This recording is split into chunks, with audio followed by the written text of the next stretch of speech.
mabe fufu ekoma na sani tobeta mwa milolo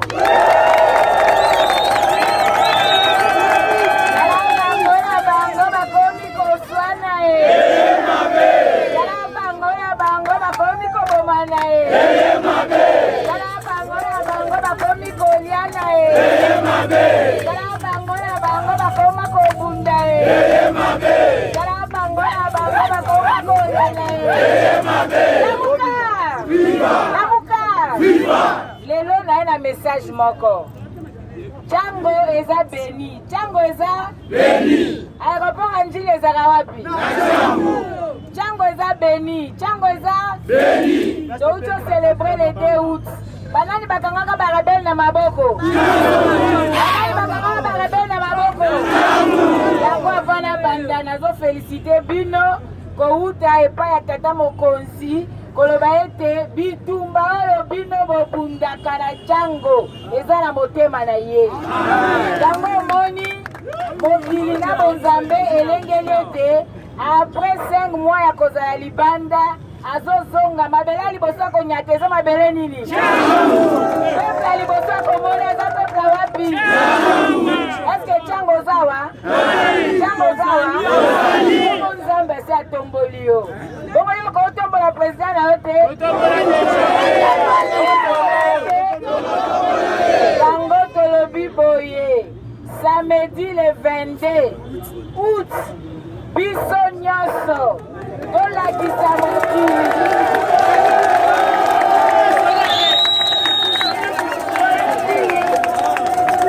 samedi le 22 août biso nyonso tolakisa na mokili ete tokonana numero azoya azozonga lokola président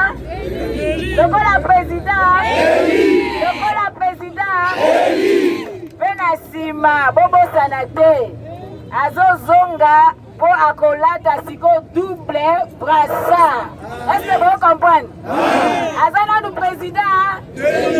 président élu aza nanu président ntango akonyata mabele ya bakoko azokoma coordonnateur ya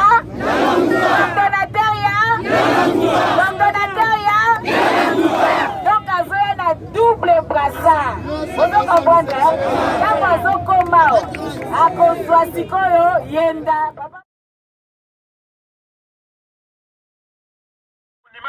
bana Django bazwa misala muzi atongela bino marché récompense bino mais oyo biso tokosala mpo na Django yaende misala eza mpo na bagene yali boyo te voilà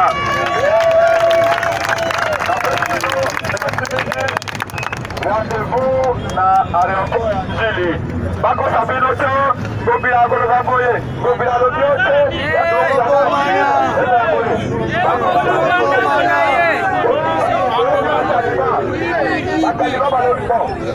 awa eza yumbi te bana ese pesa fulu balobi tokoya ya bamandaka topesa bango aya biso moto oza ebele lobi na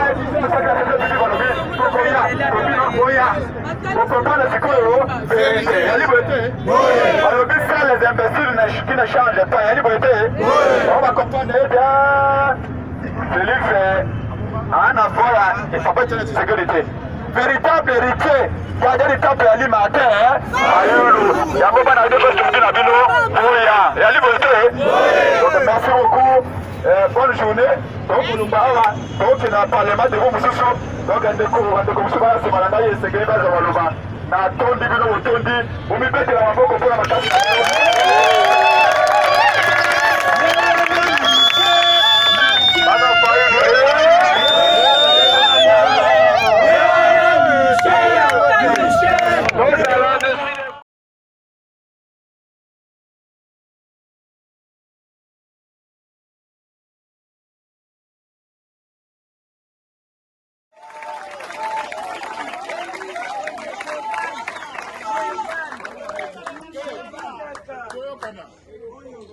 ekobanda na aéroport tokotambola tokokoma ti na boulevard triomphal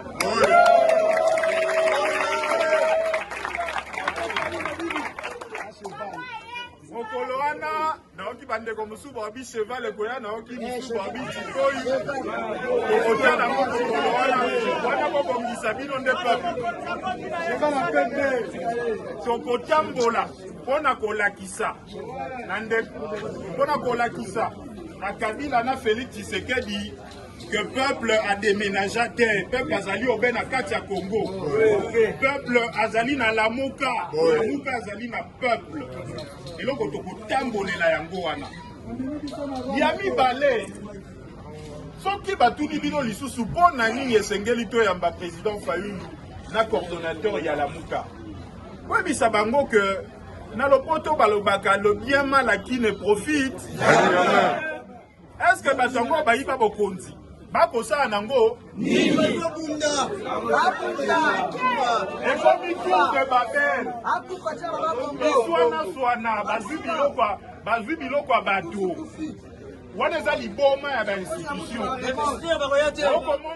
Vous êtes certainement nombreux, ou peut-être pas, à avoir entendu parler du dernier classement des grandes puissances économiques africaines effectué par la Banque mondiale. Dans cette chronique, je souhaite le consulter de plus près avec vous afin d'en tirer bien évidemment quelques leçons. Dans le top 10, on retrouve en tête le Nigeria, qui est donc la première puissance économique africaine et occupe l'honorable 26e rang mondial. En deuxième position, on retrouve l'Afrique du Sud, en troisième position l'Égypte, puis l'Algérie, le Maroc, l'Éthiopie, le Kenya, l'Angola, le Ghana et en 10e position, la Tanzanie. Premier constat, tous ces pays ont leur propre monnaie, ce qui est un message clair à tous ceux qui présentent souvent le franc CFA comme la panacée. Le combat des pourfendeurs du franc CFA trouve donc ici un argument de poids pour contredire tous ceux qui disent qu'une sortie du franc CFA provoquerait une catastrophe pour les économies de la zone franc. C'est avec le fameux Naira, qui est une monnaie souvent raillée, que le Nigeria est la première puissance économique africaine et la 26e mondiale. Deuxième constat, dans ce classement, on ne retrouve aucune ancienne colonie française, ou si vous préférez, aucun pays francophone. Est-ce juste une coïncidence? Pour nous, non. Car il est évident qu'il y a une corrélation entre le type de colonisation, les manœuvres au moment des indépendances juridiques, avec notamment les fameux accords de coopération, et la situation lamentable dans laquelle se retrouvent aujourd'hui la plupart des économies de l'Afrique francophone. Troisième constat, dans la quasi-totalité des pays de ce top 10, il y a eu de l'alternance à la tête de l'État. Même le Maroc, qui est une monarchie, a eu un nouveau roi, jeune et ambitieux. En Algérie, la rue a finalement eu raison de celui qu'on croyait indéboulonnable, à savoir Abdelaziz Bouteflika. Ça a été le cas en Égypte également, et même en Angola, où à la grande surprise, Dos Santos a finalement passé la main. Pas vraiment la peine de s'appesantir sur le Ghana, l'Afrique du Sud, le Nigeria, qui sont des pays dans lesquels l'alternance est désormais une tradition. Ceci pour démontrer qu'il y a forcément une corrélation entre l'alternance et la performance économique. Là où ça bouge, l'économie bouge aussi, car il existe une notion de compétitivité. Les dirigeants qui arrivent veulent faire mieux que leurs prédécesseurs. Et quand ça ne bouge pas, ou si oui très peu, comme c'est le cas en Afrique francophone, ou mieux en Afrique centrale, où l'on retrouve Théodore Obiang Bazogo de la Guinée équatoriale, 41 ans au pouvoir, Paul Biya du Cameroun, 38 ans au pouvoir, Denis Sassou Nguesso du Congo, 34 ans au pouvoir, Idriss Déby Itno du Tchad, 30 ans au pouvoir, l'économie fait aussi du surplace quand elle ne recule pas, tout simplement. Quatrième constat, dans la quasi-totalité des pays de ce top 10, il y a un secteur privé très fort et soutenu par les pouvoirs publics. On y retrouve des très grands capitaines d'industrie qui ont des relations privilégiées avec leurs chefs d'État. C'est le cas notamment au Nigeria où des personnalités comme Aliko Dangote, Mike Adenunga, Tony Elumelu sont très souvent consultés et soutenus par leurs chefs d'État. C'est également le cas de Charles Ampofo au Ghana, Nassef Souahiri et Mohamed Mansour en Égypte, Niki Oppenheimer en Afrique du Sud. C'est la preuve que pour avoir des économies puissantes, il faut des capitaines d'industrie puissants. Cinquième constat, le secteur productif est de plus en plus performant et diversifié dans ces pays. Au Nigeria, par exemple, on ne recule devant rien. C'est ainsi que ces dernières années, l'industrie automobile a fait un sacré bond dans ce pays, avec notamment des usines d'assemblage. On peut également noter la transformation de l'aluminium.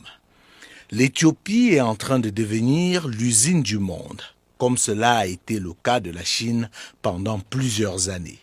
Le Ghana a parié sur l'industrialisation, tout comme le Maroc qui en plus a une véritable ambition régionale.